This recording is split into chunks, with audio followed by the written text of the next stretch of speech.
ხამზატის ინტერვიუ თუ ნახე, ამ კვირის დასაწყისში ჯექსონის პოდკასტი. კითხეს იმ ლეგენდარულ სპარინგზე, რაც გქონდათ. თქვა რომ გაგთიშა, ამიტომ გძულს ასი ძალიან? ძმაო, მე ვაიძულე ვარჯიში შეეწყვიტა. მოწმეები მყავს. ერიკი სად არის? მე ვაიძულე დანებებულიყო. პოზიციურ გრეპლინგს ვაკეთებდით. და ეს საზღარი პოზიციური ჭიდაობა ზურგზე დავიწყე. პირველ რაუნდში დემბა მიმეცი გავეგუდე. რადგან ვარჯიშია რა.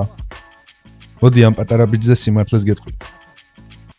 დარბაზში რომ შევდივარ, გგონია ყველაზე სუსტ სვეძე? ვეუბნები, მოდი ვიჩხუბოთ მეთქი.